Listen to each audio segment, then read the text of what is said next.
Hello everyone, welcome back to the true education point. आज हम class 9 economics का chapter 2 people as resource पढ़ने वाले हैं। नॉर्मली हम पॉपुलेशन को प्रॉब्लम समझते हैं, लेकिन ये चैप्टर हमें दिखाता है कि अगर लोग एजुकेटेड, हेल्दी और स्किल्ड हो जाएं तो यही पॉपुलेशन एक एसेट्स बन जाती है, ना कि एक burden. So let's start the video. People as resource. People as resource मतलब लोग एक रिसोर्स की तरह होना, संसाधन की तरह होना। कितना बढ़िया चीज लगता है ना। People are asset for a country. तो यूजुअली हम पॉपुलेशन को प्रॉब्लम की तरह देखते हैं, क्योंकि पॉपुलेशन बढ़ेगी तो डिमांड भी बढ़ेगा, फूड्स की, जॉब्स की और रिसोर्सेज की, है ना। लेकिन लोग अगर एजुकेटेड, हेल्दी और स्किल्ड हो जाएं तो वो एक रिसोर्स का काम कर सकते हैं, just like a land and capital, है ना। तो इसी चैप्टर में हम पढ़ने वाले हैं कि ह्यूमंस में इन्वेस्टमेंट करके किस चीज़ की, एजुकेशन और हेल्थ की, तो इससे पॉपुलेशन लायबिलिटी से एसेट्स बन सकते हैं हमारे लिए। इससे रिलेटेड अगर आपसे कुछ भी पूछा जाता है कि पीपल एज रिसोर्स क्या है, तो आपको हमेशा स्टार्ट करना है कि population is not a liability but a resource if properly develop. Population एक लायबिलिटी नहीं है, एक रिसोर्स की तरह है अगर उसको अच्छी तरह से डेवलप करा जाए। ओके, और ये जो भी मैंने अभी बातें कही उनको याद जरूर रखना। अब आता है हमारा सबसे पहला फैक्टर जो इसको इम्प्रूव करता हो, जिसका नाम है education. Education improve the quality of the human resource. Human resource की क्वालिटी को बढ़ाता है। क्यों? क्योंकि एक पढ़ा लिखा पर्सन ज़्यादा कमा पाएगा एज कंपेयर टू इलिटरेटेड। ओके, जो क्योंकि वो मॉडर्न टेक्नोलॉजी यूज़ कर सकता है और एक बेटर इकोनॉमी में कंट्रीब्यूट कर सकता है। ओके, एजुकेशन अवेयरनेस स्प्रेड करता है। क्यों? कि इससे ये पता चलेगा कि पॉपुलेशन ग्रोथ हमारे लिए खतरा है, कि और ज़्यादा पॉपुलेशन बढ़ेगी तो रिसोर्सेज कम हो जाएंगे। वो कम से कम अवेयर तो कर पाएगा जो पढ़ा लिखा पर्सन होगा, और एक बेटर हेल्थ और बेटर जॉब्स भी मिल सकती है उसको। Okay, India has a scheme like Sarva Shiksha Abhiyan and the mid day meal to improve the literacy rate. तो इंडिया ने एक स्कीम निकाली जिसको बोलते हैं सर्व शिक्षा अभियान। अगर ये आपको नहीं पता है, आपने ज़रूर देखा होगा इसको, जो एक पेंसिल बनी होती थी और उसके ऊपर दो बच्चे बैठे रहते थे, उस पर लिखा था, है ना, वही। और मिड डे मील जो सरकारी स्कूल्स में लंच टाइम में उनको खाना दिया जाता है। इन चीज़ों को लाके लिटरेसी रेट को इम्प्रूव करने की कोशिश करती है। अगर रियल लाइफ एग्जांपल के बारे में बताऊं, अ train IT engineer earn more than a unskilled worker. अगर कोई आईटी इंजीनियर ट्रेंड है, ठीक है, और एज कंपेयर अनस्किल्ड वर्कर, तो वो अच्छा काम करके दिखा पाएगा एक इंजीनियर। अगर मैं बताऊं, एग्जाम में ज़्यादातर इससे पूछा जाता है कि एजुकेशन एज अ इन्वेस्टमेंट हमारे लिए या एक्सपेंडिचर है। ये पॉइंट पूछ लेता है, ठीक, कि education is investment not expenditure. ये हमारे लिए खर्चा नहीं है, एक इन्वेस्टमेंट है, ठीक है। ये आपको ज़रूर बताना है, ठीक है। इससे रिलेटेड आ जाता है क्वेश्चन, जस्टिफाई करो इसको ऐसे करके। अगला फैक्टर आता है हमारा जिसको हम बोलते हैं हेल्थ, ठीक। A healthy person is the more productivity than the unhealthy one. अगर कोई मतलब अनहेल्दी है तो अगर वो काम पे आता है तो वो बार बार बीमार पड़ेगा और प्रोडक्शन हो नहीं पाएगा। लेकिन अगर हेल्थी पर्सन है, वो उसकी लाइफ एक्सपेक्टेंसी भी बढ़ेगी और साथ ही साथ वो काम भी अच्छा कर सकता है। Health improve the efficiency and the life expectancy.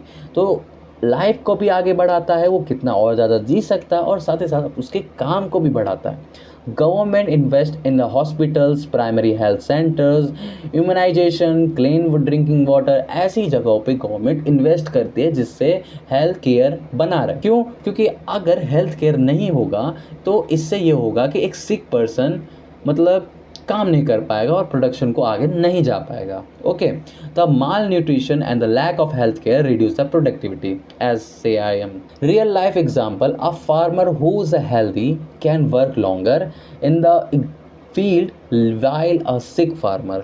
अगर कोई हेल्दी फार्मर है और कोई अगर सिक फार्मर है तो कौन अच्छा काम कर पाए, तुम ही बताओ। सिक फार्मर क्या करेगा, आधा दिन काम करेगा फिर चला जाएगा सोने के लिए, है ना। और एक हेल्दी पर्सन पूरे दिन काम कर सकता है, एक 2 घंटे का ब्रेक लेके भी। इससे अगर कोई भी चीज़ रिलेटेड कोई क्वेश्चन पूछता है, हमेशा तुमको ये लिखना है कि health and education together develop a human capital. Okay, मतलब हेल्थ और एजुकेशन जैसे फैक्टर एक ह्यूमन कैपिटल बनाते हैं। अब अगला टॉपिक हमारा आता है एम्प्लॉयमेंट एंड अनएम्प्लॉयमेंट, रोजगार और बेरोजगार। Population is a useful only when employed. Population तभी यूजफुल हो सकती है जब कोई रोजगार हो, वो जॉब कर रहा हो। ओके, अगर रूरल एरिया की बात करूं तो वहाँ पे डिसग्यूज्ड अनएम्प्लॉयमेंट मिलते हैं, मतलब more people working than required. Okay, मतलब जितने की ज़रूरत है उससे ज़्यादा काम कर रहे हैं लोग, मतलब ज़रूरत 2 लोगों की है लेकिन 5 लोग उसको काम कर रहे हैं। इससे मतलब हमारा खर्चा भी ज़्यादा हो रहा है और वेस्ट ऑफ मनी भी हो रहा है, हमें एक और एम्प्लॉय देना पड़ा एक्स्ट्रा। ये बात है, मतलब जहाँ पे 2 लोग लग रहे थे वहाँ 5 लग रहे हैं, मतलब 3 एक्स्ट्रा लग रहे हैं। इन अर्बन एरिया, अगर मैं अर्बन एरिया की बात करूँ, एजुकेटेड अनएम्प्लॉयमेंट क्यों, जो पढ़े लिखे लोग हैं वो अनएम्प्लॉयमेंट क्यों है, क्योंकि वो चाहते हैं कि उनके जैसा कोई ग्रेजुएट जॉब मिले, इसलिए वो एक एजुकेटेड अनएम्प्लॉयमेंट कहा जाता है उनको। ठीक है, employment in agriculture is high but non farming job are less, मतलब एग्रीकल्चर में एम्प्लॉयमेंट ज़्यादा है लेकिन नॉन फार्मिंग जॉब्स में कम। तो इसका सोल्यूशन सबसे ज़्यादा ये है कि इंडस्ट्रीज में इन्वेस्टमेंट करो, सर्विस में इन्वेस्टमेंट करो और स्किल ट्रेनिंग में इन्वेस्टमेंट करो, जिससे हर एक को काम आ सके और हर कोई उसमें काम कर सके। जैसे कि अगर एग्जांपल की बात करूं मैं, many youth in India have a degrees but still prepare for a government exam due to the lack of job. India के जो यूथ है वो मतलब उनके पास डिग्री होने के बावजूद, मतलब बेस्ट से बेस्ट डिग्री होने के बावजूद वो गवर्नमेंट एग्जाम को प्रिपेयर करते हैं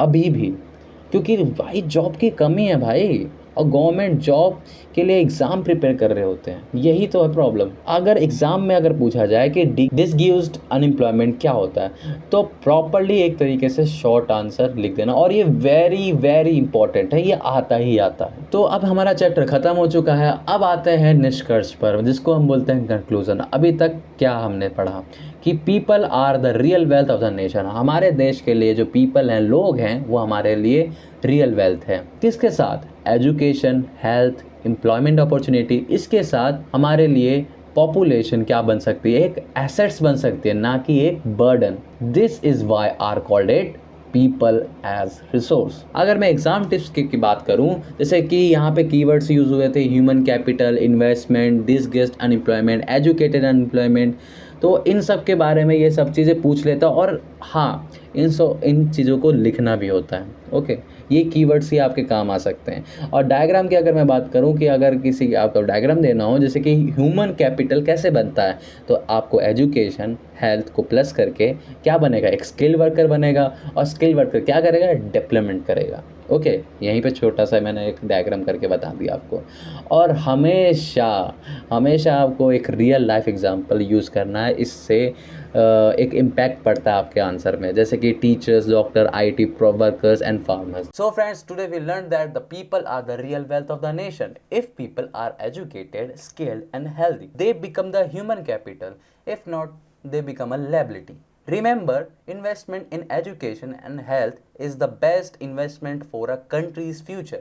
So next time when you think about the resource, so don't forget a country's greatest resource is its people.